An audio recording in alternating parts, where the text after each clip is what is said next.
तो कैसे हो सब। आशा करता हूँ अपनी जो तैयारी है वो अच्छी चल रही होगी और जो अपना जो बेहतरीन कंटेंट मैं आपको प्रोवाइड कर रहा हूँ जिसमें हम सोक्रेटिस, प्लेटो और एरिस्टोटल के बारे में पढ़ चुके हैं। आज ऐसी एक वीडियो जो निकोलो मैकियावेली की है उसके बारे में आज हम डिस्कस करेंगे कि इन्हें क्यों इनको चाइल्ड ऑफ रेनेसांस बोला जाता है, क्यों इनको जो आइडियलिस्ट थिंकिंग से ये रियलिज्म की तरफ आए, ठीक है, क्यों ये इटली को यूनाइट करना चाहते थे, क्या इनके जो चाइल्डहुड के क्या ऐसे इंसिडेंट रहे जिन्होंने इनको इन्फ्लुएंस किया। तो इन सब के बारे में आज हम जानेंगे। तो फर्स्ट ऑफ ऑल निकोलो जो मैकियावेली है वो 1469 में आपका उनका जन्म होता है। ठीक है, उनका जन्म बेसिकली कहाँ होता है, वो इटली उस टाइम पे क्या है कि इटली छोटे छोटे सिटी स्टेट्स में डिवाइड होता है। ठीक है, और उसमें ही एक सिटी स्टेट होता है आपका फ्लोरेंस, तो वहाँ पे उनका जन्म होता है। ठीक है, और ये जो मैप है अब मैंने पहले वीडियो में भी आपको बताया है कि एज ए पॉलिटिकल साइंस के स्टूडेंट होने के नाते जो वर्ल्ड मैप है वो आपके दिमाग में हमेशा छपा हुआ होना चाहिए। इतनी बार आप उसको देख लो या वो आपके पास ही पेस्ट होना चाहिए दीवार पे। ठीक है, क्योंकि जितनी बार आप वर्ल्ड मैप देखोगे उतना ही आपके लिए बेस्ट होगा, क्योंकि चीज़ों का कॉन्टेक्स्ट समझना है तो लोकेशन बहुत ज़रूरी है। तो इसलिए मैं हर वीडियो में आपको जो मैप यहाँ पे डालता हूँ ताकि जो कंटेंट या कॉन्टेक्स्ट की जो क्लियरिटी है वो अच्छे से हो पाए आपकी। तो इसलिए जो भूमध्य सागर में ये यहाँ पे इटली, और इटली उस टाइम पे अलग अलग सिटी स्टेट में डिवाइड था, उसमें सिटी स्टेट में एक फ्लोरेंस था जहाँ पे 1469 में आपका निकोलो मैकियावेली का क्या होता है, जन्म होता है। और वो जो पीरियड चल रहा था वो रेनेसांस का पीरियड चल रहा था। अब ये रेनेसांस वर्ड क्या है, इसका क्या मतलब है, क्या पीरियड है। सबसे पहले बेसिकली ये है कि सबसे पहले जब हम हिस्ट्री को देखते हैं तो सबसे पहले हम देखते हैं एंशिएंट देखते हैं। ठीक है, फिर उसके बाद मेडिवल देखते हैं, फिर उसके बाद मॉडर्न फेज देखते हैं, और फिर उसके बाद हम देखते हैं पोस्ट मॉडर्न फेज। ठीक है, इन फेजेस में देखते हैं तो इनमें क्या डिफरेंसेस हैं। ठीक है, और बल्कि ये रेनेसांस का जो पीरियड था ये मेडिवल से मॉडर्न की तरफ जो ट्रांजिशन हो रहा था उसको रेनेसांस पीरियड बोलते हैं। तो जब भी हम एंशिएंट पीरियड की बात करते हैं तो वहां पे क्या है, वहां पे ह्यूमन को सेंटर में रखा जाता था, रीजनिंग पे फोकस किया जाता था। ठीक है, लेकिन जैसे ही हम मिडिवल में आते हैं, मध्यकालीन में आते हैं, तो वहां पे क्या है, धर्म को ज्यादा तवज्जो दी जाती है, इंसान को ज्यादा तवज्जो नहीं दी जाती। सेंटर में हमेशा धर्म होता है, रिलीजन आता है। ठीक है, फिर उसके बाद जो कि रेनेसांस पीरियड के बारे में हम बात कर रहे हैं, तो जैसे ही हम जो मेडिवल से जो मॉडर्न पीरियड की तरफ चलते हैं, ये जो ट्रांजिशन है उस टाइम पे आपके जो मैकियावेली है, निकोलो मैकियावेली है, उसका जन्म होता है। और ये जो मेडिवल से जो मॉडर्न टाइम है, इस ट्रांजिशन पीरियड में क्या होता है कि जब पहले धर्म को ज़्यादा तवज्जो दी जाती थी, अब मॉडर्निटी में धीरे धीरे क्या है कि धर्म को तवज्जो इतनी नहीं दी जाएगी। धीरे धीरे रीजनिंग और जो साइंस पे फोकस्ड है, ठीक है, और स्टेट पे फोकस्ड है, और रीजन को जानने की कोशिश की जाएगी, तो उस पे फोकस किया जाएगा। तो सबसे पहले इस चीज़ ये जो कॉन्टेक्स्ट है ये आपका बिल्कुल क्लियर होना चाहिए। जब भी हम एंशिएंट पीरियड की बात करते हैं तो वहाँ पे रीजनिंग को फोकस दिया जाता था। जैसे सोक्रेटिस के बारे में हम बात करें, उनका एग्जाम्पल लेके देखें तो उन्हें बोला जाता है फादर ऑफ एथिक्स, और फादर ऑफ मॉडर्न एथिक्स आपका बोला जाता है कांट को। तो फादर ऑफ एथिक्स बोला जाता है, तो उस टाइम पे रीजनिंग हो गया, ह्यूमैनिटी को, इन सब चीज़ों को फोकस किया जाता था।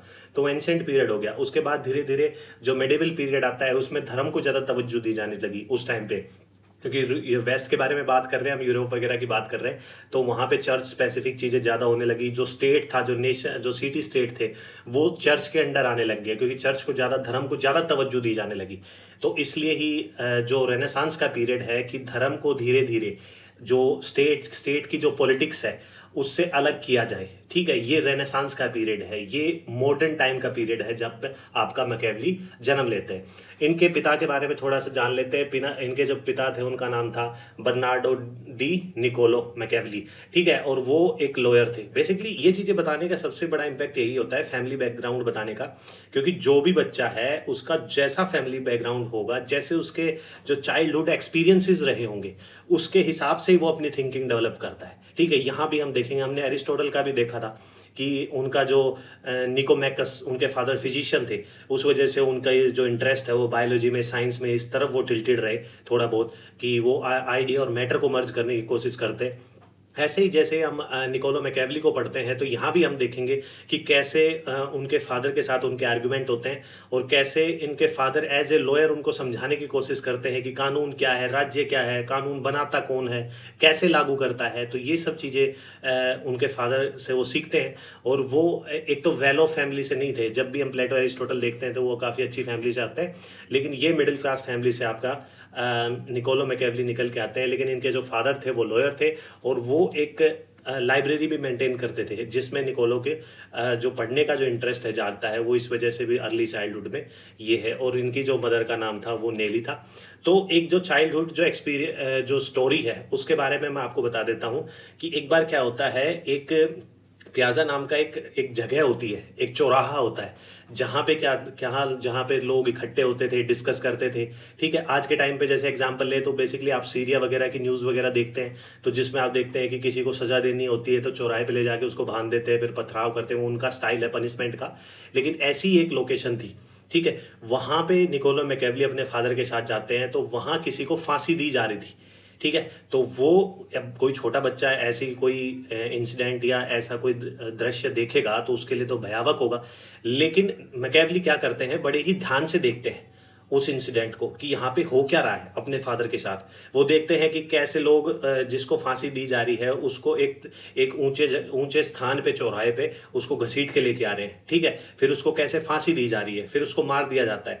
और जैसे ही ये सारा जो सीन है वो खत्म होता है, उसके बाद मैकियावेली अपने फादर के साथ बेसिकली अपने फादर से इतने क्वेश्चन पूछते हैं इस बारे में कि किसने अथॉरिटी दी कि इस पर्सन को फांसी देनी है, कानून किसने बनाया, क्यों बनाया, कैसे बनाया, क्या कानून है जिसकी वजह से क्या क्या ऐसे आप वर्क करते हैं जिसकी वजह से आपको फांसी दी जाएगी, सुप्रीम कौन है। तो इन सब चीज़ों का जो जवाब है, इन सब चीज़ों का जो उन पे उनके फादर पे जो वो बम्बार्डमेंट करते हैं एक हिसाब से क्वेश्चंस की, तो उनके फादर क्योंकि लॉयर थे तो उसी हिसाब से प्रैक्टिकली जो चीज़ें लॉज के हिसाब से ठीक है कि क्या चीज़ सुप्रीम है, क्या कैसे लोग बनते हैं, कैसे कानून बनाए जाते हैं, कौन कानून बनाता है, एज ए लॉयर वो उनको समझाने की कोशिश करते हैं। तो कहीं ना कहीं वो थोड़ा बहुत जो प्रैक्टिकल होने की कोशिश करते हैं, रियलिस्ट होने की कोशिश करते हैं, वहाँ पे वो अपने फादर से सीखते हैं। ठीक है, फिर उसके बाद जब वो बड़े होते हैं तो उनका जो जो रुझान है वो पब्लिक सर्विसेज में होता है। वो जो फ्लोरेंस की जो रिपब्लिकन जो वहाँ पे जो गवर्नमेंट थी 1498 में, उसमें वो पार्टिसिपेट करते हैं। लेकिन इस जो रिपब्लिक गवर्नमेंट से पहले दो जो वहाँ पे फ्लोरेंस में मरीची जो फैमिली थी, रॉयल फैमिली, उनका राज था, ऑटोक्रेटिक रूल था। उनका जब मेडिची जो फैमिली है जिसका फॉल डाउन हो जाता है, उसके बाद जो फ्लोरेंस में जो रिपब्लिक फ्लरिश होती है, उसमें जो आपके जो मैकियावेली है वो बढ़ चढ़ के पार्टिसिपेट करते हैं। ठीक है, और वो डिप्लोमेटिक मिशन भी करते हैं। अपने जो जो फ्लोरेंस की जो रिपब्लिक गवर्नमेंट है उसके अंडर वो एक अच्छे रैंक पे भी होते हैं और डिप्लोमेटिक मिशन भी करते हैं, जैसे फ्रांस में जाते हैं, जर्मनी में जाते हैं, पैपल स्टेट में जाते हैं। ठीक है, तो इन सब चीज़ों से उनका जो जो पॉलिटिकल एक्सपीरियंस है और पावर को समझने की जो क्षमता है, रीजनिंग है, वो बढ़ती है। वो देखते हैं कि कैसे कानून बनाया जाता है, कैसे स्टेट को स्टेबल रखा जाता है। ठीक है, वो देखते हैं कि कैसे एक राजा, जैसे फ्रांस में वो लुई आई थिंक 12 से मिलते हैं, तो वहाँ वो देखते हैं कि वो कैसे जो राजा है अपने जो जो स्टेट है उसको स्टेबल रखता है, क्या क्या चीज़ें वो यूज़ करता है। तो ये सब पॉलिटिकल एक्सपीरियंसेस की वजह से उनको काफ़ी जो एक्सपीरियंस है वो गेन होता है। ठीक है, वो पहले ऐसे पर्सन है मैकियावेली जो कि फर्स्ट टाइम, यदि आपसे क्वेश्चन पूछा जाए कि वो कौन सा थिंकर था जिसने फर्स्ट टाइम जो लार्ज आर्मी के बारे में बात की थी, तो वो मैकियावेली था, आपका निकोलो मैकियावेली था। उन्होंने बताया था कि जो आर्मी में है ना, आर्मी में जो लोग होते हैं, जैसे जो सोल्जर होंगे, वो उसी देश के सिटीजन होने चाहिए। वो मर्सनरीज नहीं होने चाहिए, भाड़े के सैनिक नहीं होने चाहिए। इसका जो बेस्ट एग्जाम्पल है वो आप अभी रिसेंट में समझ सकते हैं। यदि जापान का हम एग्जाम्पल लें तो अभी जापान में हम देखते हैं कि जापान को सिक्योरिटी कौन प्रोवाइड करता है, उनको यूएस सोल्जर प्रोवाइड करते हैं। अभी रिसेंट में हमने केस देखे कि यूएस सोल्जर ने जापान की ही जो लड़कियां थी उनका रेप कर दिया। ठीक है, फिर भी कोई अकाउंटेबिलिटी नहीं दिखाई उन्होंने। और उससे ऊपर से हम डोनाल्ड ट्रंप को देखते हैं कि वो और ज़्यादा पैसे की डिमांड करते हैं कि यदि आपको सिक्योरिटी चाहिए तो हमें और पैसा प्रोवाइड करो, तब हम आपको क्या करेंगे, सोल्जर प्रोवाइड करेंगे। तो ये होता है। ये वो जो चीज़ जो निकोलो मैकियावेली उस टाइम पे बता रहे थे वो आज भी प्रैक्टिकली एप्लीकेबल है। यहाँ पे हम देखते हैं कि किस हिसाब से निकोलो मैकियावेली वो बताते हैं कि सिटीजन उस स्टेट के सिटीजन ही आर्मी में होने चाहिए, कोई भाड़े के सैनिक नहीं होने चाहिए, क्योंकि भाड़े के सैनिक में उस स्टेट के लिए कोई फीलिंग नहीं होगी। जो सिटीजन होंगे उनमें फीलिंग होगी। यदि तुम्हें फ्लोरेंस जहाँ पे वो जन्मे थे वहाँ को डिफेंड करना है, उनका डिफेंस को बढ़ाना है, ठीक है, जो स्टेबिलिटी क्रिएट करनी है, या बाहर के जो ताकतें हैं जो फ्लोरेंस पे अटैक कर सकती हैं, क्योंकि आपको बताया इटली आपके अलग अलग सिटी स्टेट में डिवाइड था। तो उन सब जो जो फ्लोरेंस है उन सब चीज़ों से बचाने के लिए यदि आपको एक पर्टिकुलर आर्मी खड़ी करनी है तो उस आर्मी में फ्लोरेंस के ही लोग होंगे, क्योंकि उनमें फ्लोरेंस के लिए फीलिंग होगी। लेकिन जो भाड़े के सैनिक होंगे, अभी हमने जापान का एग्जांपल लेके समझा, तो उसमें ये बिल्कुल पॉसिबल नहीं है। वो कल को जो दूसरी ताकतें जैसे स्पेन वगैरह उन पे अटैक करते थे, तो हो सकता है वो ज़्यादा पैसे प्रोवाइड करे, तो हो सकता है वो उनके अगेंस्ट वर्क कर सकते हैं। इसका perfect example Russia Ukraine war में अभी जो वैगनार ग्रुप हमने देखा था, कि वैगनार ग्रुप का एक जो बटालियन थे वो बिल्कुल ही पुतिन के अगेंस्ट हो गई थी। तो ये सब जो एग्जांपल हैं, ये उस टाइम निकोलो मैकियावेली ने कहे, वो आज भी आपके प्रैक्टिकल एप्लीकेबल हैं। उनकी ऑब्जर्वेशन वॉरफेयर वगैरह में उन्हें ये उनके जो एक्सपीरियंसेस थे, जो उन्होंने डिप्लोमेटिक जो भी टूर वगैरह किए थे फ्रांस वगैरह में, तो उसमें वो एक्सपीरियंस गेन करते हैं और वो देखते हैं कि जो ऑब्जर्वेशन ऑफ मिलिट्री कॉन्फ्लिक्ट्स, जो मिलिट्री में जो कॉन्फ्लिक्ट्स होते हैं बेसिकली, वो इस वजह से होते हैं वीकनेस ऑफ जो मर्सनरी फोर्सेज होती है, ठीक है। उसमें अभी जो जिस हिसाब से मैंने बताया कि जो मर्सनरीज फोर्सेज है, जो भाड़े के सैनिक हैं, उनका एक तो बल्कि जो अपनी मिलिट्री है उसमें यूज़ नहीं करता है, यूज़ नहीं करना है, ये आपके मैकियावेली बोलते हैं। और वो बताते हैं कि जो वहीं के जो सिटीजन होंगे बेसिकली, तो वही उस आर्मी में होंगे। ऑब्जर्वेशन ऑफ वॉरफेयर में वो यही बताते हैं कि क्या क्या टैक्टिक्स हम यूज़ कर सकते हैं, कौन कौन से सोल्जर हम जो सोल्जर है वो रिक्रूट कर सकते हैं जो फ्लोरेंस के डिफेंस के लिए, ठीक है। और जो पॉलिटिक्स में है उसमें जो प्रिंस है,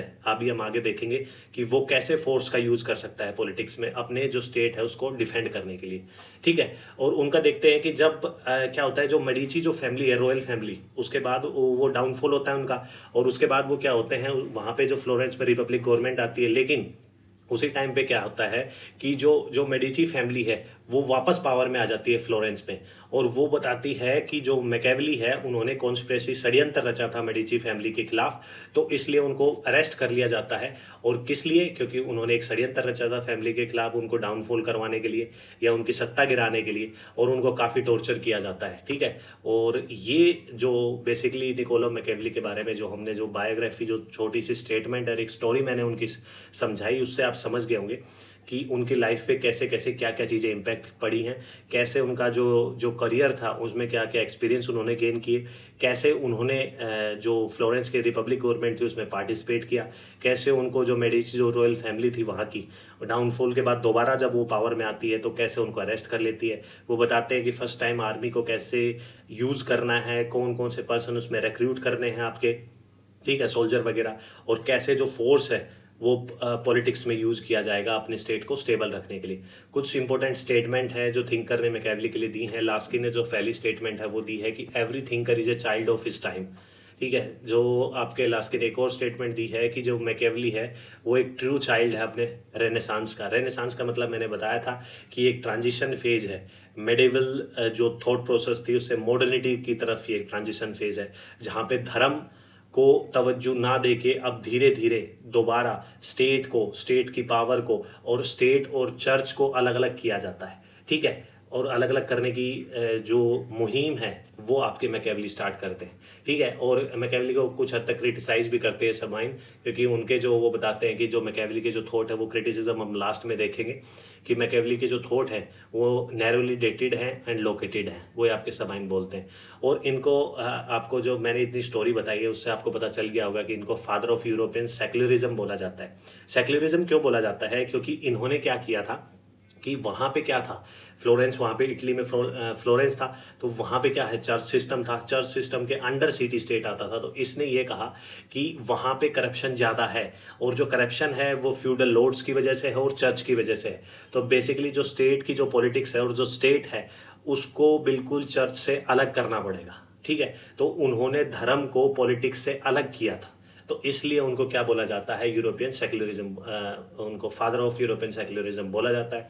उनको फादर ऑफ पॉलिटिकल रियलिज्म क्यों बोला जाता है, क्योंकि वो हर एक चीज़ आइडियाज़ पे फोकस करके नहीं कर रहे थे, वो हर एक चीज़ ऑब्जर्वेशनल पैटर्न से मतलब गेन कर रहे थे, ठीक है। क्योंकि जो चाइल्डहुड जो इंसिडेंट स्टोरी मैंने आपको बताई थी, उसके बाद वो समझते हैं कि कैसे कानून बनाया जाता है, कैसे कानून किसके फेवर में बनाए जाते हैं, कैसे जो उस टाइम की जो मेडिची फैमिली है वो अपने हिसाब से कानून बनाती है, ठीक है, अपनी सुप्रीमेसी लेके आती है, कैसे वो जब उसके डाउनफॉल के बाद जो जो फ्लोरेंस की जो रिपब्लिक गवर्नमेंट आती है उसमें कैसे वो डिफरेंट एस्पेक्ट वो देखते हैं कि जो पॉलिटिकल एक्सपीरियंस गेन करते हैं, और इन दी एंड दोबारा जब जो मेडिची फैमिली फिर से पावर में आ जाती है तो कैसे उनको टॉर्चर किया जाता है।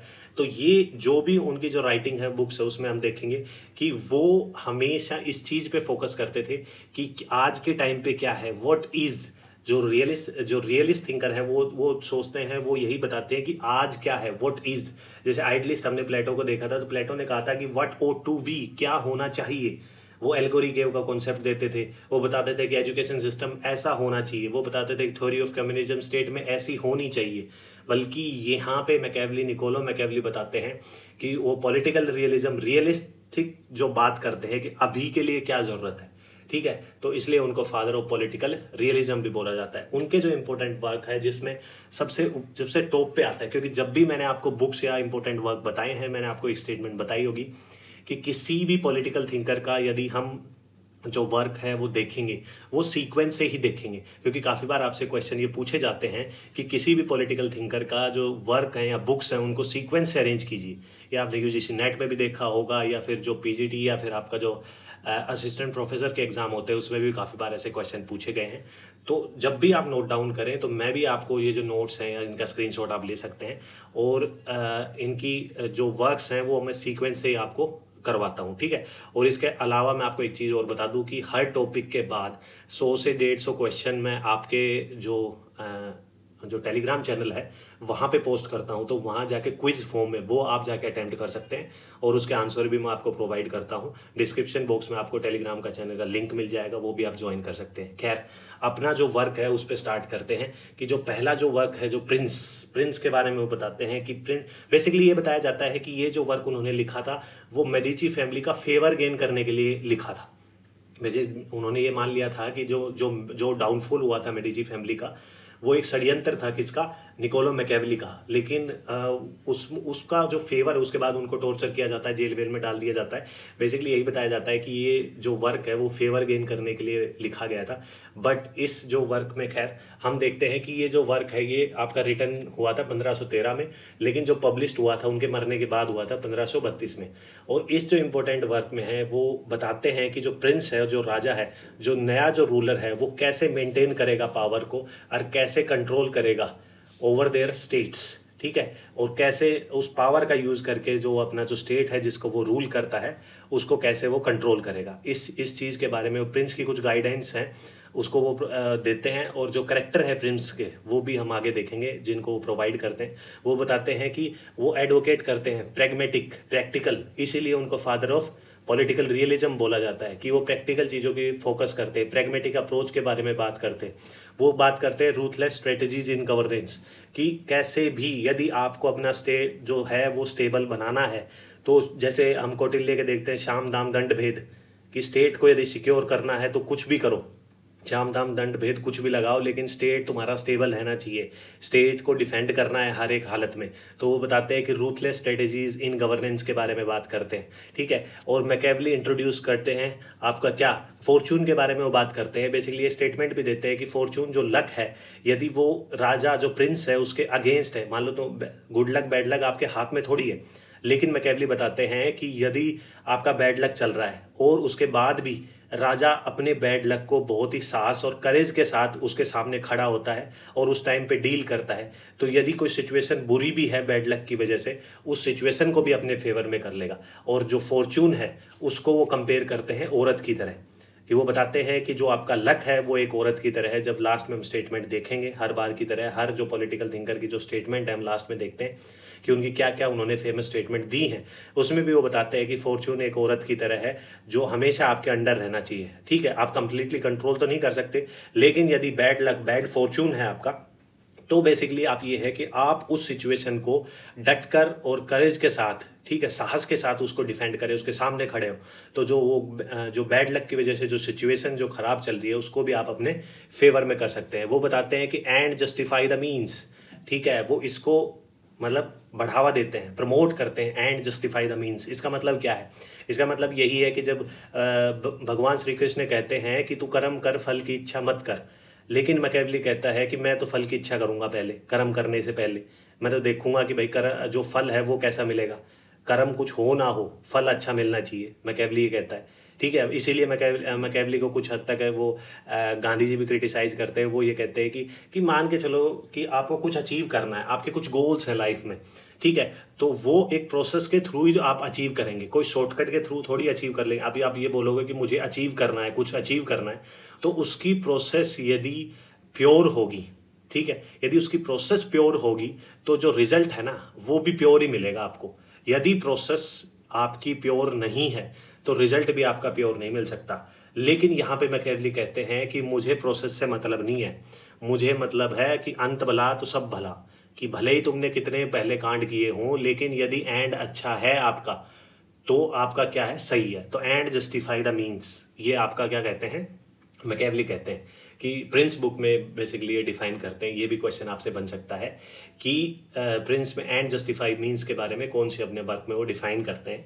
बेसिकली इसका यही मतलब है, वो सजेस्ट करते हैं रूलर को कि एक्ट इमोरली, आपको मोरल की कोई ज़रूरत नहीं है। आपको यदि प्रिंस को इमोरली एक्ट भी करना पड़े ना, किस लिए, मेंटेन स्टेबिलिटी एंड पावर, कि स्टेबिलिटी और पावर को मेंटेन करने के लिए स्टेट में, और अपनी पावर मेंटेन करने के लिए प्रिंस को यदि इमोरल एक्ट भी करने पड़े तो भी वो करेगा। बेसिकली वही है, एंड गोल क्या है, स्टेबिलिटी है और पावर को मेंटेन करना है, प्रोसेस कुछ भी हो। तो यहीं पे क्या होता है कि जब मैंने अभी आपका भगवान श्री कृष्ण के बारे में बताया कि वो कहते हैं कि कर्म कर, फल की इच्छा मत कर, फल कुछ भी हो कोई दिक्कत नहीं है, यदि कर्म तुम्हारे अच्छे होंगे तो फल भी अच्छा होगा। लेकिन मैकेवली यहाँ पे उल्टा बोलते हैं, वो कहते हैं मैं तो पहले फल को देखूंगा, कर्म चाहे कैसा भी हो, ठीक है, कर्म चाहे कितने ही बुरे हो, यदि फल अच्छा मिलता है तो सब सही है, ठीक है। लेकिन वो बिल्कुल ही अपोजिट बात करते हैं गांधी जी के। यहाँ पे वो बताते हैं कि एंड जस्टिफाई मीन्स, जो प्रिंस बुक है उसमें वो बात करते हैं। दूसरी जो बुक है उनकी इंपॉर्टेंट, वो है डिस्कोर्सेज ऑन लिविंग, ठीक है। पहली जो बुक है प्रिंस, उसमें क्या करते हैं, उसमें हम जब उनको पढ़ते हैं तो ऐसा लगता है कि कहीं ना कहीं वो प्रिंस के हाथ में पावर देने की कोशिश कर रहे हैं कि कैसे न कैसे पावर और स्टेबिलिटी को मेंटेन करने के लिए तुम कुछ भी मॉरल एक्टिविटीज कर सकते हो।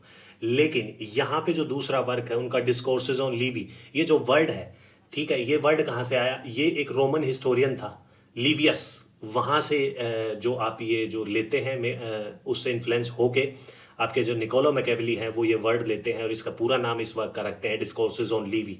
तो लिवियस से वो काफ़ी इन्फ्लुएंस्ड होते हैं, ठीक है। तो वहाँ से क्या है, इस वर्क में क्या है कि जब प्रिंस हम देखते हैं तो प्रिंस में क्या है कि वो पावर देने की बात करते हैं प्रिंस को ज़्यादा से ज़्यादा, लेकिन डिस्कोर्सेज ऑन लिवी में थोड़ा सा हमें प्रिंस वर्क से थोड़ा सा अपोजिट देखने को मिलता है कि वो, क्योंकि प्रिंस वर्क में वो रिपब्लिकन जो गवर्नमेंट है उसके बारे में बात करते हैं कि स्टेट में हमेशा रिपब्लिक गवर्नमेंट होनी चाहिए, एक प्रिंसली रूल नहीं होना चाहिए, ठीक है, कि ऐसा नहीं है कि ऑटोक्रेटिक रूल होगा। रिपब्लिक गवर्नमेंट के बारे में वो बात करते हैं। ये भी क्वेश्चन आपसे बन सकता है कि कौन सी बुक में या डिस्कोर्सेज ऑन लिवी में वो किस टाइप की गवर्नमेंट के बारे में बात करते हैं, तो वो आपका रिपब्लिकन गवर्नमेंट होगा।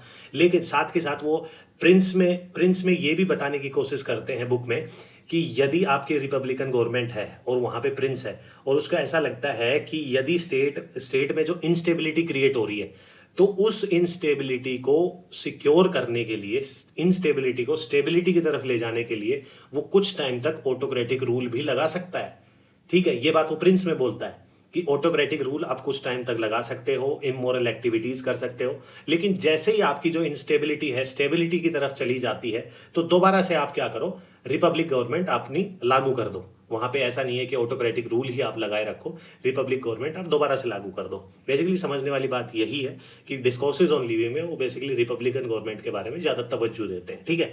वो बताते हैं कि प्रिंस बुक की तरह, क्योंकि प्रिंस बुक में तो ज़्यादा एम्फेसाइज किसको करते हैं, जो रूलर्स का जो प्रिंस का रोल है उसको फोकस करते हैं। लेकिन डिस्कोर्सेज ऑन लीवी में वो किस पे फोकस करते हैं, वो सिटीजन पार्टिसिपेशन पे बात करते हैं कि गवर्नमेंट में सिटीजन पार्टिसिपेट, क्योंकि बेसिकली जो वर्ड है जो रिपब्लिकन गवर्नमेंट है उसका मतलब यही है कि सिटीजन पार्टिसिपेशन को बढ़ावा दिया जाए। ठीक है, डिस्कोर्सेज ऑन लीवी जो बुक है उसमें वो जो डेवलपमेंट ऑफ रिपब्लिकन थ्योरी, ठीक है, और foundation text study of basically उसी को प्रमोट करने की बात कर रहे हैं। आपको एक सिंपल सा कॉन्टेक्स्ट इतना याद रखना है कि डिस्कोर्सेज ऑन लीवी, जो लीवी जो वर्ड है वो लिवियस से लिया था, ठीक है, जो रोमन हिस्टोरियन था, और उसमें वो रिपब्लिकन गवर्नमेंट की बात करते हैं। ठीक है, और प्रिंस में वो बात करते हैं कि जो भी इमोरल एक्टिविटीज़ जो स्टेट में इंस्टेबिलिटी को स्टेबिलिटी की तरफ ले जाना है, तो इमोरल एक्टिविटीज़, पावर को मेंटेन करना है, कुछ भी करो, शाम दाम दंड भेद कुछ भी लगाओ, एंड जस्टिफाई मीन्स के बारे में वो प्रिंस में बात करते हैं। ठीक है, नेक्स्ट जो वर्क है उसका इंपॉर्टेंट वर्क है द आर्ट ऑफ वॉर। एक आर्ट ऑफ वॉर जो बुक है वो आपके चाइनीज थिंकर है, उनका नाम है सुन त्सू। ठीक है, यदि ऑप्शन में आपको यदि मैकेवली नहीं मिलता है, निकोलो मैकेवली और सुन त्सू आता है, तो वो भी उसका सही आंसर होगा। आर्ट ऑफ वॉर उन्होंने भी लिखी थी, लेकिन मैकेवली की जो आर्ट ऑफ वॉर है वो पब्लिश होती है 1521 में, और जो वर्ड है बुक का टाइटल है वही बता रहा है कि जो मिलिट्री स्ट्रेटेजी ऑन टैक्टिक्स, इसके बारे में इसमें बात की जाएगी। ठीक है, वो बताते हैं कि जो हमने जो पहले जो स्टेटमेंट देखी थी कि जो सिटीजन यदि, क्योंकि सबसे पहले मिलिट्री के बारे में ही बात करता है निकोलो मैकेवली, और मिलिट्री में कौन सोल्जर होंगे, वो जिस स्टेट की मिलिट्री है उसी के सोल्जर होंगे, क्योंकि हमने जापान के एग्जाम्पल से हमने सीखा है कि उस स्टेट की मिलिट्री में उसी के ही वो भाड़े के सोल्जर नहीं होने चाहिए। ठीक है, मर्सनरीज नहीं होने चाहिए। तो बेसिकली आर्ट ऑफ वॉर में वो सबसे पहली चीज़ यही बताते हैं कि किसी भी स्टेट में यदि आर्मी बनानी है तो सोल्जर उसी स्टेट के होने चाहिए। दूसरा वो बताते हैं कि मिलिट्री का जो कनेक्शन है, मिलिट्री कनेक्शन, वो बताते हैं पॉलिटिकल स्टेबिलिटी के लिए, कि जितनी आपकी मिलिट्री स्ट्रांग होगी उतनी ही आपकी पॉलिटिकली स्टेबिलिटी होगी। बेसिकली उस टाइम पे जब आप इटली की लोकेशन देखते हैं, फ्लोरेंस की लोकेशन, सिटी स्टेट की लोकेशन देखते हैं, तो काफ़ी अटैक होते थे फ्रांस की तरफ से, स्पेन की तरफ से, तो मिलिट्री बहुत ही ज़रूरी थी, स्ट्रॉन्ग मिलिट्री बहुत ज़रूरी थी अपने जो सिटी स्टेट है उसको डिफेंड करने के लिए। और उनका जो लास्ट वर्क है, बेसिकली ये बुक नहीं है, ये एक प्ले है, ठीक है, एक नाटक है, व्यंग्यात्मक में एक कॉमेडियन नाटक है बेसिकली। और मैंड्रेक क्या है, मैंड्रेक एक छोटा सा पौधा है जिसकी जड़ से एक औषधि बनाई जाती है। ठीक है, वो पिला के वो नाटक किया जाता है बेसिकली। इतना आपको ध्यान रखना है, ये आपको ध्यान रखना है, ये ऑप्शन में भी आ सकता है। काफ़ी बार ऐसा होता है कि आपको क्वेश्चन दे देते हैं और उसमें बताते हैं कि इसमें से कौन सा वर्क है कौन सा वर्क नहीं है, तो ये वर्ड आपका कभी देखा हुआ नहीं हो। ठीक है, तो ये बेसिकली एक नाटक था, ठीक है, जो कॉमेडियन नाटक था, जो इटालियन रेनेसांस में काफ़ी पॉपुलर हुआ था आपका। ठीक है, तो बेसिकली ये जो मैंड्रेक जो है ये छोटा सा पौधा है जिसकी जड़ से एक औषधि बनाई जाती है, वो पिलाई जाती है, और जो पीता है वो मतलब किसी को इन्फ्लुएंस करने की कोशिश करता है। आप इतना ही जान लो, बस इतना है कि ये नोट डाउन कर लेना, कॉमेडियन प्ले है, ठीक है, उन्हीं का वर्क है इंपॉर्टेंट। अब हम देखते हैं कि जब हमने प्रिंस देख ली उसके बाद मैंने आपको बताया था कि हम देखेंगे कि प्रिंस के जो कैरेक्टरिस्टिक्स हैं कि वो क्या बताते हैं कि प्रिंस कैसे वर्क करेगा। वो बताते हैं कि प्रिंस को क्या होना चाहिए, प्रैग्मेटिक होना चाहिए, प्रैक्टिकल वर्क करना चाहिए। इसीलिए मैंने आपको बताया था कि मैकेवली को क्या बोलते हैं, आपका फादर ऑफ पॉलिटिकल रियलिज्म बोलते हैं। ठीक है, वो बताते हैं कि यदि आपको कोई डिसीजन लेना है स्टेट में और वो इफेक्टिव लेना है तो आपको मोरली राइट होने की ज़रूरत नहीं है। ठीक है, आपको क्या है कि आपका काम होना चाहिए, आपको मोरल इमोरल नहीं देखना है, कि ऐसा नहीं है कि आप मैं सारे काम मोरली करूंगा, इमोरली नहीं करूंगा, तो आप ज़्यादा दिन सस्टेन नहीं कर पाएंगे निकोलो मैकेवली के हिसाब से। वो बताते हैं कि आपका जो प्रिंस है ना वो फ्लेक्सिबल होना चाहिए।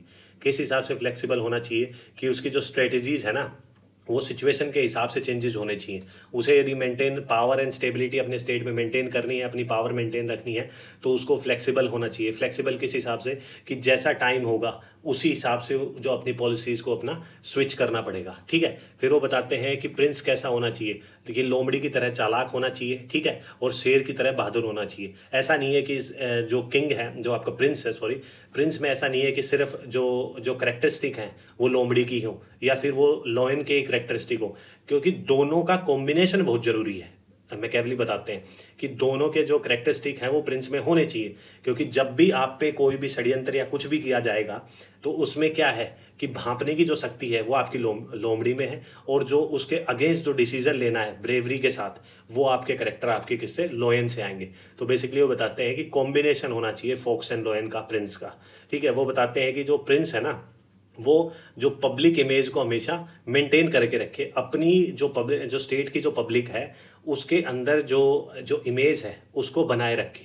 ठीक है। और कैसी बनाई? फेथफुल, ह्यूमन, अपराइट, रिलीजियस, जिस हिसाब की उनकी जो स्टेट में जो जिस हिसाब के जो रिचुअल्स जो फॉलो करती है वहाँ की पॉपुलेशन, उस हिसाब से वो फॉलो मतलब उस हिसाब से वो पॉजिटिवली रहे, ठीक है। बशर्ते वो जो क्वालिटीज़ हैं वो स्टेट वो पॉपुलेशन के सामने जो शो करता है, बशर्ते प्राइवेटली वो उन चीज़ को ना मानता हो, ना ही फॉलो करता हो, लेकिन फिर भी एक प्रिंस को अपनी पॉपुलेशन के आगे स्टेट की जो पॉपुलेशन है वो, क्योंकि वो देखता है कि यदि रिलीजियस पॉपुलेशन है और यदि प्रिंस एंटी रिलीजियस हो जाता है तो हो सकता है कि जो जनता है वो उसके अगेंस्ट हो जाए और उसको सत्ता से हटा दे।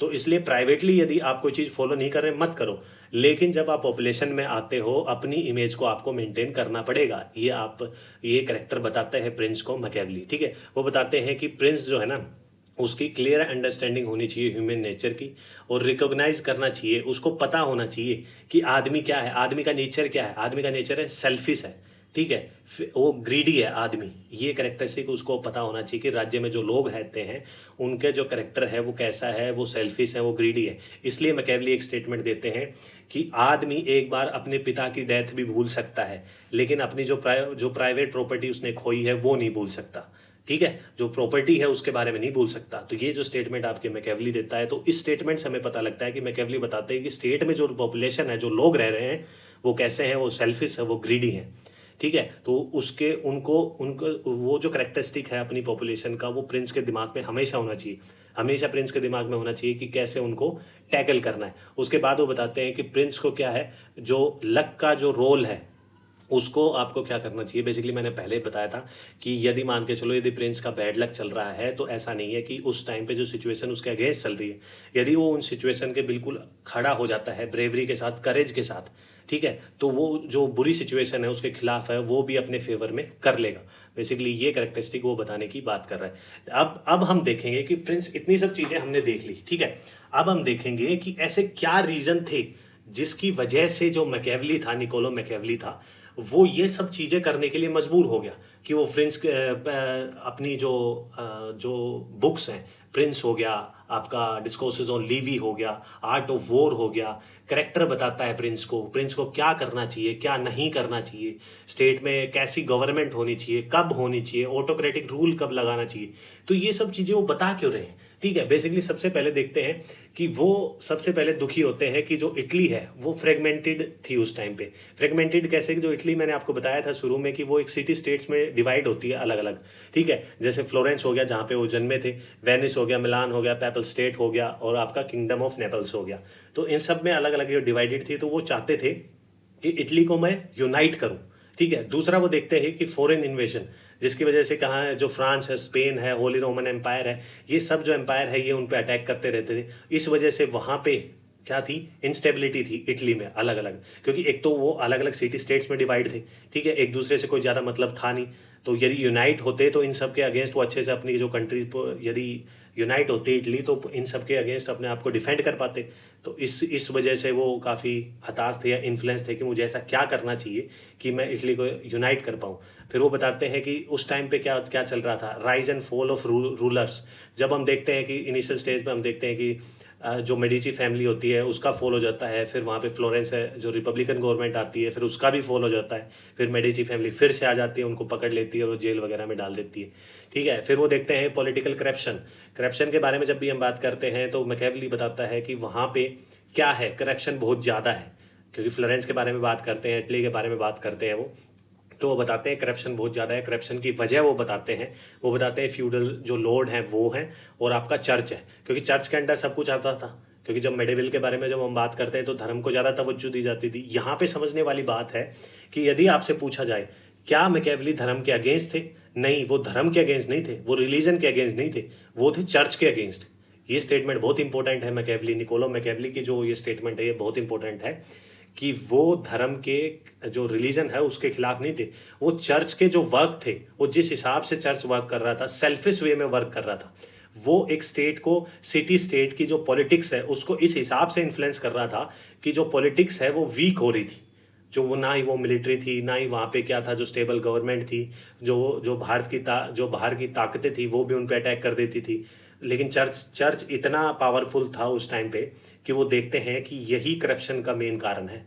इसीलिए उनको क्या बोला जाता है, फादर ऑफ यूरोपियन सेक्युलरिज्म भी बोला जाता है उनको, कि चर्च को अलग करो स्टेट पॉलिटिक्स से, बिल्कुल अलग करो, तभी हमारा डेवलपमेंट हो सकता है। ठीक है, तो ये चीज़ वो देखते हैं। पर्सनल एक्सपीरियंसेस, जब हम देखते हैं मेडिची फैमिली गिर जाती है और उसके बाद वो क्या करते हैं, वो जो फ्लोरेंस के जो रिपब्लिक जो गवर्नमेंट है उसमें पार्टिसिपेट करते हैं। ठीक है, और वो अलग अलग जगह जाते हैं, डिप्लोमेटिक टूर पे वो जाते हैं। ठीक है, वो किंग लुई जो 12 है फ्रांस का, उनसे मिलते हैं। वहाँ के जो रूलर हैं वो उनको ऑब्जर्व करते हैं कि किस हिसाब से एक रूलर वर्क करता है, किस हिसाब से जो स्टेट को मेंटेन किया जाता है, किस हिसाब से स्टेट को डिफेंड किया जाता है, किस हिसाब से स्टेट में जो स्टेबिलिटी बनाए रखी जाती है। तो इन सब चीज़ों का वो एक्सपीरियंस लेते हैं और यही सब चीज़ें वो इटली और जो फ्लोरेंस में वो अप्लाई करना चाहते हैं। ठीक है, वो बताते हैं कि अभी जो हमने देखा, जो फ्लोरेंस की वहाँ पे जो रिपब्लिक गवर्नमेंट थी वो गिर जाती है और जो मेडिची फैमिली फिर से आ जाती है। इन सब चीज़ों से वो हताश होते हैं।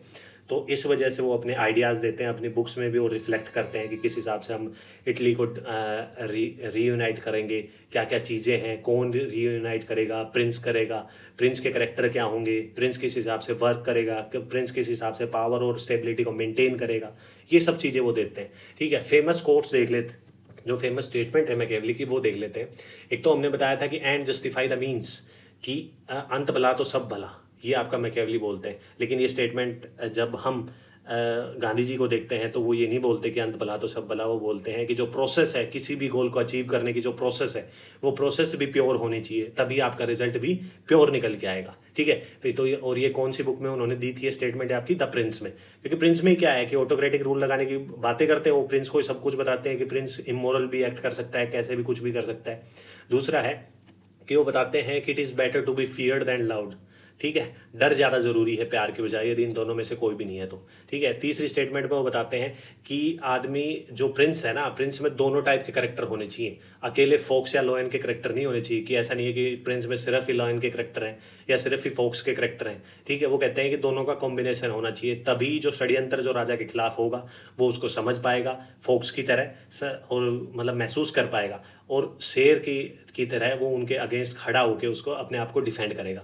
उसके बाद वो बताते हैं कि prince never lack legitimate reason break his promises. इसका मतलब यही है कि वो बताते हैं कि यदि मान लो प्रिंस ने कोई वादा कर दिया, तो ऐसा नहीं है कि भाई मैंने जुबान दे दी अब तो मैं मर भी जाऊंगा, अब तो मैंने जुबान दे दी अब तो मैं मर भी जाऊंगा, कुछ भी हो, अब ये जुबान तो मुझे कंप्लीट करनी है। लेकिन वो कहते हैं ऐसा नहीं करना है प्रिंस को, यदि टाइम टाइम के हिसाब से चलना है। यदि ऐसा है कि तुमने प्रॉमिस किया है तो प्रॉमिस तुम तोड़ भी सकते हो, कोई बड़ी बात नहीं है। ठीक है, वो भी आज इंटरनेशनल रिलेशन में, इंटरनेशनल पॉलिटिक्स में आज हम देखते हैं कि कैसे एग्रीमेंट टूट जाते हैं। इतने पुराने पुराने एग्रीमेंट यूएस रशिया के बीच में है, फिर भी वो टूट जाते हैं। तो बेसिकली वहाँ की चीज़ें आज भी यहाँ पे प्रैक्टिकली निकोलो मैकियावेली की प्रैक्टिकली एप्लीकेबल हैं। उसके बाद वो बताते हैं कि intelligence of the ruler look like man around him. वो बेसिकली यही है कि इंटेलिजेंस है ना वो प्रिंस की, वो है कि वो समझे उसके चारों ओर कैसे लोग रहते हैं। जैसे कि हमने बताया था कि वो करेक्टर कैसे बताते हैं, स्टेट में जो पॉपुलेशन जो लोग रह रहे हैं उनकी करेक्टर कैसे बताते हैं, मैकियावेली बताते हैं उनका करेक्टर क्या है, वो सेल्फिश है, वो ग्रीडी है, एक बार को अपने पिता की मौत को भी भूल सकते हैं, अपनी जो प्राइवेट प्रॉपर्टी है उसको नहीं भूल सकते। ठीक है, उसके बाद वो बताते हैं कि फॉर्चून क्या है, आपकी जो लक है वो क्या है, वो एक औरत की तरह है। ठीक है, और if he wish to keep her under control, तो ये तुम्हारे पक्ष में होगा, यदि उसको अपने कंट्रोल में रखोगे तो अपने हिसाब से चला सकते हो। ये थोड़ी कंट्रोवर्शियल स्टेटमेंट है उनकी। ठीक है, और the promise given by necessity past, अब वही बात है कि मान लो पास्ट में आपने क्या क्या किया है, कोई प्रोमिस किया है, तो ऐसा नहीं है कि आप उसको प्रेजेंट में फुलफिल करोगे, टाइम के हिसाब से चलना है प्रिंस को। ठीक है, वो मोरल भी हो सकता है, और जो पास्ट में आपने जो क्या किए थे बेसिकली जो वादे किए थे वो आप प्रेजेंट में तोड़ भी सकते हो, टाइम के हिसाब से आपको चलना है, आपको पावर और जो स्टेबिलिटी है स्टेट में वो मेंटेन करके रखनी है। इसलिए मैकियावेली एक स्टेटमेंट भी देता है कि हमेशा क्या करते हैं हम, पास्ट को क्या करते हैं, पास्ट को हम बढ़ा चढ़ा के बताते हैं। ठीक है, प्रेजेंट को हम क्रिटिसाइज करते हैं, और फ्यूचर एक अच्छे फ्यूचर की वो करते हैं, आशा करते हैं। ये एक स्टेटमेंट आपके मैकियावेली देते हैं। और मैकियावेली ने एक टर्म भी बताई थी जो कॉइन की थी, उसका मतलब था, ये एक इटालियन टर्म है जिसका मतलब है आपका reason of the state is supreme, कि जो स्टेट के लिए जो सुप्रीम चीज़ है ना वो रीजन है, स्टेबिलिटी है, पावर है। ये नहीं है कि मोरल एक्टिविटीज़ करने लगे। ठीक है, प्रिंस के बारे में यही बात कर रहे हैं कि यदि तुम्हें स्टेट को स्टेबल करना है और तुम्हें स्टेबिलिटी रखनी है, तो आपको इमोरल एक्टिविटीज़ भी करनी पड़ेगी, आपको रीजनिंग लगानी पड़ेगी, आपको मोरली एक्टिव होने की ज़रूरत नहीं है, एथिकली करेक्ट होने की ज़रूरत नहीं है। ये आपके मैकियावेली बताते हैं। और ये टर्म डायरेक्टली आपसे पूछी जा सकती है एग्जाम में कि ये जो इटालियन जो टर्म है, क्या बोलते हैं इसको, राइसन दी तात, ठीक है, बेसिकली देख लेना, बस इसको नोट डाउन कर लेना, क्योंकि आप डायरेक्टली आपसे पूछी जा सकती है इसका मीनिंग क्या है, कि ये किस जो थिंकर है उसने जो आपकी यूज़ की थी। अब हम देखते हैं क्रिटिसिज्म लास्ट में, कि सबसे लास्ट में हम यही देखते हैं कि क्योंकि कोई भी पॉलिटिकल थिंकर अपना वर्क या जो भी अपना जो पब्लिश करता है तो उसका क्रिटिसिज्म होता ही है, किसी भी चीज़ पे वो बोलते हैं, क्योंकि हर चीज़ के हर दो पहलू होते हैं, पॉइंट ऑफ व्यू अलग अलग होते हैं। तो सबसे पहले उनको क्रिटिसाइज करते हैं रूसो, क्योंकि रूसो को क्या बोलते हैं, फादर ऑफ पॉपुलर सॉवरेनिटी बोलते हैं, वो डायरेक्ट डेमोक्रेसी को प्रमोट करते हैं। और यहाँ पे आपका जो मैकियावेली है वो क्या किसके हाथ में पावर देता है, जो उनका जो वर्क था प्रिंस, उसमें वो पावर देता है सारी प्रिंस के हाथ में, एक पर्सन के हाथ में, ठीक है। तो इसलिए उनको रूसो क्रिटिसाइज करते हैं। लियो स्ट्रॉस क्यों क्रिटिसाइज करते हैं आपको, उनको फिलोसफिकली क्रिटिक करते हैं। कैसे क्रिटिसाइज करते हैं लियो स्ट्रॉस बोलते हैं कि आपको जो एथिक्स है ना, एथिकल वैल्यूज़ को पॉलिटिक्स से अलग नहीं करना चाहिए।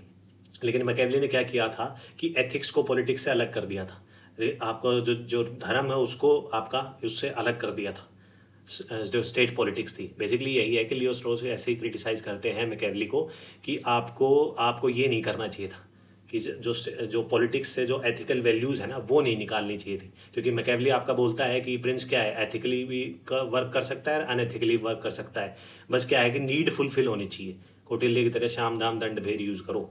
अब जो बर्नार्ड रसल है वो क्रिटिसाइज करते हैं, एथिकली क्रिटिसिज्म करते हैं इसका, क्योंकि जो पॉलिटिक्स है उसमें मैकियावेली क्या करते हैं, एथिकली और अनएथिकली आपका प्रैक्टिसेस करते हैं, कि कुछ भी एथिकली करो कुछ भी अनएथिकली करो, लेकिन जो स्टेट में जो स्टेबिलिटी है, पावर है, वो प्रिंस की मेंटेन रहनी चाहिए। इसलिए आपका जो बर्नार्ड रसल उनको क्रिटिसाइज करते हैं।